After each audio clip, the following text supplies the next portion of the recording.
नमस्कार बच्चों, आज हम बीए द्वितीय वर्ष के प्रथम प्रश्न पत्र के अंतर्गत नायक भेद की चर्चा करेंगे।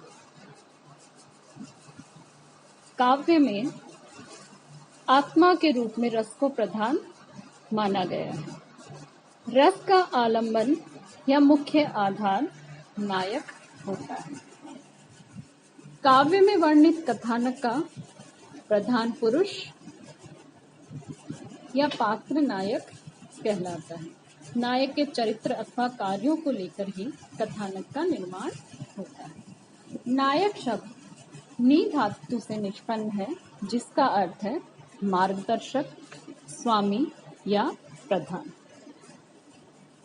काव्य शास्त्र में नायक का अर्थ प्रधान होता है। नीयते इति नायक है। नी का अर्थ ले चलना या आगे बढ़ना है। जो व्यक्ति कथानक को मुख्य उद्देश्य या फलागम की ओर ले चलता है, उसे नायक कहते हैं। नायक के लक्षण। नाट्य शास्त्र में भरत मुनि ने नायक का लक्षण देते हुए कहा है कि जो अनेक व्यसन और अभ्युदयों में पुरुषत्व के बाहुबल से युक्त है, जो सभी पात्रों में श्रेष्ठ है, वह नायक है। आचार्य धनंजय ने अपने दश रूपक ग्रंथ में नायक के लक्षण बताते हुए लिखा है, नेता लोकः विनीतो मधुर रस त्यागी, दक्ष प्रियम वदः लोकः शुचिवासी, रूढ़ वंश स्थिरो युवा। इस प्रकार का लक्षण आचार्य विश्वनाथ ने साहित्य दर्पण में भी दिया है। हिंदी के आचार्यों ने नायक का लक्षण संस्कृत काव्य शास्त्र के अनुकरण पर ही दिया है। चिंतामणि, केशव, मतीराम आदि सभी ने यही तरीका अपनाया है। आचार्य केशव ने अपने ग्रंथ रसिक प्रिया में नायक का लक्षण देते हुए लिखा है, अभिमानी त्यागी तरुण, कोक कला प्रवीण, भव्य क्षमी सुंदर धनी, शुचि रुचि सदा कुलीन। इस तरह अलग अलग आचार्यों के द्वारा नायक के लक्षण दिए गए हैं। तो नायक का जो प्रधान से अभी मैंने बताया, प्रधान लक्षण जो है, उसके गुण जो है, वह है कि वह काव्य को फलागम तक ले जाने वाला हो। अब हम अध्ययन करेंगे नायक के भेदों का। सबसे पहले हम लेंगे नायक के भेदों के अंतर्गत व्यवहार के आधार पर नायक के भेद। व्यवहार के आधार पर नायक के प्रमुख रूप से 4 भेद किए गए हैं। अनुकूल नायक, दक्षिण नायक, सठ नायक और चौथा धृष्ट नायक। तो सबसे पहले हम लेंगे अनुकूल नायक। अपनी स्त्री या नायिका से अतीव प्रेम रखने वाला तथा पर नारी से सदा विमुख रहने वाला अनुकूल नायक कहलाता है। आचार्य मतीराम ने रसराज में अनुकूल नायक का लक्षण इस प्रकार दिया है, सदा अपनी नारी सो राखे अति ही प्रीति, पर नारी ते विमुख जो सो अनुकूल सुरीति। इसमें भी यही बात कही गई है मतीराम के द्वारा कि जो अपनी ही पत्नी से सदैव प्रेम भाव रखे और पराई स्त्रियों से विमुख रहे, वह अनुकूल नायक होता है। नायक का व्यवहार के आधार पर नायक का दूसरा भेद है दक्षिण नायक। दक्षिण नायक वो होता है जो बहुत सी नारियों से अर्थात कई सारी नायिकाओं से समान रूप से प्रेम का प्रदर्शन करता हो।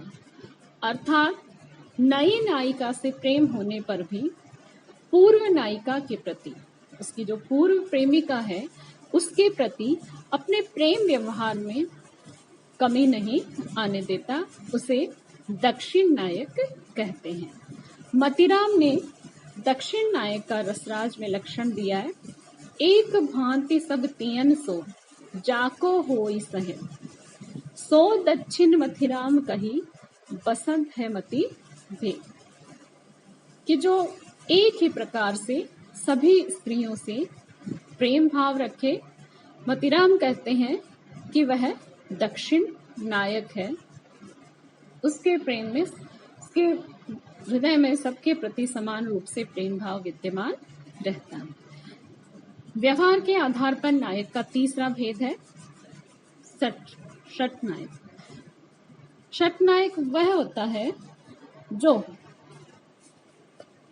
स्वयं अपराध करने पर भी नायिका से मीठी मीठी बातें करता है और अन्य नायिका से प्रेम हो जाने पर भी पूर्व नायिका अपनी पूर्व प्रेमिका से भयवश या स्वार्थवश श्रृंगारिक चेष्टाएं करता है, वह शठ नायक कहलाता है। यह नायक अपराधी होने पर भी ठगने वाला नायक होता है, जो नायिका को ठगता है। वह ज्येष्ठा का लुक छिपकर अहित करने वाला एवं नई नायिका से, नवी नायिका से प्रणय व्यापार करने वाला नायक होता है। आचार्य केशव ने रसिक प्रिया में इसका लक्षण इस प्रकार बताया है। मुंह मीठी बातें कही, कपट जिए जानी, जाहि न डर अपराध को, सठ कर ताही बखानी। कि जो मुंह से मीठी मीठी बातें करे और जिसके हृदय में जो कपट है वो आसानी से ज्ञात नहीं होता, उसके व्यवहार से कहीं भी लक्षित नहीं होता कि ये अपराधी प्रवृत्ति का है। जिसको किसी भी प्रकार के अपराध का कोई भय नहीं होता, केशवदास कहते हैं कि वह शठ नायक कहलाता है। व्यवहार के आधार पर नायकों में भेदों में चौथा भेद है धृष्ट नायक। धृष्ट नायक होता है जो नायिका द्वारा हजारों बार धिक्कारे जाने पर भी जो लज्जित नहीं होता, अपराध करने पर भी निशंक रहता है तथा दोषों के प्रत्यक्ष होने पर भी मिथ्या भाषणरत होता है, उसे धृष्ट नायक कहते हैं। धृष्ट नायक कपटी और निर्लज्ज होता है और अपराधी होने पर भी नायिका को ठगता रहता है।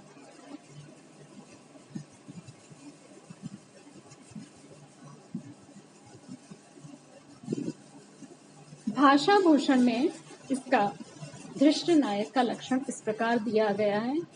आवाज लाज ने धृष्ट को किए कोटि धिक्कार। कि कितना भी उसको धिक्कार दो, जो धृष्ट नायक होता है उसे किसी भी प्रकार की लज्जा नहीं आती और निर्लज्ज होता है।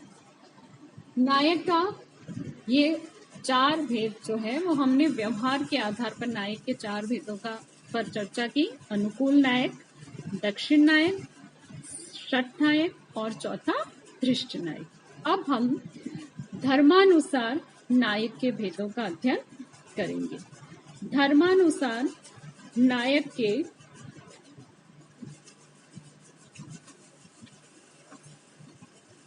भेद जो है उस पर चर्चा करेंगे। तो इसमें संस्कृत के आचार्यों ने धर्म के अनुसार नायक के भेद नहीं बताए हैं,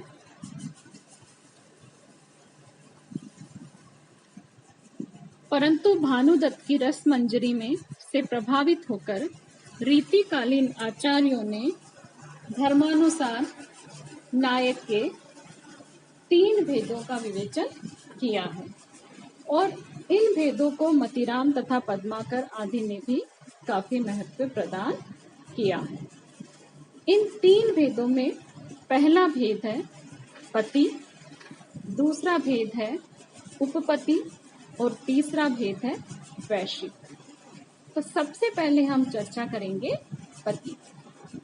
स्वकीय नायिका के नायक को पति कहा गया है। यह शास्त्रीय विधि विधान द्वारा नायिका से विवाह कर लेता है। संस्कृत काव्य शास्त्र में जो विशेषताएं उत्तम नायक की वर्णित है वही पति नायक की भी है। मतीराम ने पति नायक का लक्षण इस प्रकार बताया है। विधि सो ब्याह हो पति कहो कवि मतीराम सुजान, कि जो विधि पूर्वक अपने नायिका या प्रेमिका से विवाह करता है, पाणी ग्रहण करता है, उसे पति नायक कहा जाता है। दूसरा भेद है इसका, धर्मानुसार नायक के जो भेदों की चर्चा कर रहे हैं उसमें उपपति, जो स्त्री का पति न होकर भी उससे प्रेम संबंध रखकर उसकी आचारहीन अथवा धर्मानुष्ठान के नाश हेतु है व्यभिचार में जो आसक्त रहता है उसे उपपति या जारपति भी कहते हैं। जो पति नायक के धर्म को नष्ट करने का भी कारण बनता है वह उपपति कहलाता है। पद्माकर ने उपपति का ये लक्षण दिया है। उपपति ताही बखानी जो पर वधु को हो मीत। उपपति ताही बखानी जो पर वधु को हो मीत, कि जो पराई पुरुष की पत्नी से प्रेम संबंध रखता है, उसे मित्रता रखता है, वह उपपति नायक होता है। इसी धर्मानुसार नायक के तीसरा भेद है वैश्विक नायक। जो नायक वैश्या के उपभोग में अत्यंत रसिक होता है उसे वैश्विक नायक कहते हैं। ऐसे नायक की रति सदैव ही वैश्याओं में होती है और उन्हीं का उपभोग वह करता है।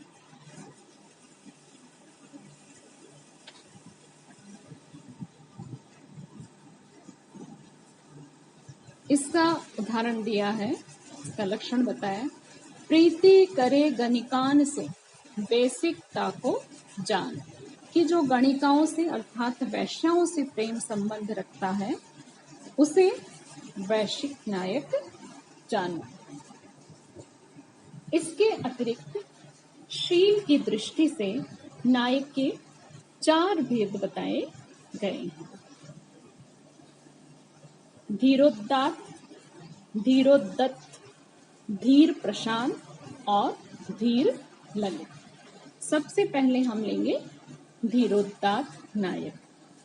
यह नायक अति गंभीर, क्रोध, शोक, सुख, दुख में प्रकृति से क्षमाशील, अचंचल, निर्भिमानी, दृढ़ वृत्ति एवं महाप्राण प्रवृत्ति का होता है। दूसरा शील के आधार पर नायक का भेद है धीरोदत्त। यह धीरोदत्त नायक घमंडी, ईर्ष्यालु, चंचल, क्रोधी, मायावी, कपटी, आत्मश्लाघी यानी स्वयं की प्रशंसा करने वाला होता है। तीसरा नायक का भेद है धीर प्रशांत, जिसमें सामान्य रूप से नायक के सभी सद्गुण विद्यमान हो। वह गौरवशाली, गुण गरिमा संपन्न व्यक्ति ही धीर प्रशांत कहलाता है। चौथा नायक का भेद है धीर ललित, जो निश्चित कोमल स्वभाव वाला, सुखी तथा कला में आसक्त रहे उसे धीर ललित नायक कहते हैं। धीर ललित नायक विलासी, भोग रसिक तथा कला प्रिय होते हैं। भारतीय काव्य शास्त्रों ने सामान्य रूप से नायक के अनेक गुणों का निर्धारण किया है। इसमें विनम्र, मधुर स्वभाव का, त्यागी, चतुर, मीठा बोलने वाला, लोगों को प्रसन्न रखने वाला, पवित्र मन वाला, बातचीत में दक्ष, कुलीन, मन से स्थिर, बुद्धि वाला तथा भावुक हो। वह बुद्धिमान, उत्साही और कला और मान से युक्त भी होना चाहिए। उसका शूर, तेजस्वी, शास्त्र ज्ञाता एवं धार्मिक होना आवश्यक है। प्रकृति के अनुसार नायक के 3 भेद किए गए हैं: उत्तम, मध्यम और अधम। सबसे पहला है उत्तम नायक। उत्तम नायक मधुर, त्यागी, विरागी और सबसे बड़ी चीज है नायिका के अपमान को सहन नहीं करने वाला होता है। मध्यम नायक होता है नायिका के अल्प रोष को देखकर भी विरक्त होने वाला तथा समय पर दान देने वाला नायक मध्यम नायक। तीसरा भेद है अधम, जो नायक मित्रों के मना करने पर भी, नारी से तिरस्कृत होकर भी उसके प्रेम में आकुल रहता है। और इसके अतिरिक्त नायक के 2 अन्य भेद है चतुर और मान्य। और अलग अलग के द्वारा कई प्रकार के नायकों की और भी भेद बताए गए हैं, लेकिन मुख्य रूप से नायक के यही भेद हैं जिन पर हमने आज चर्चा करी है।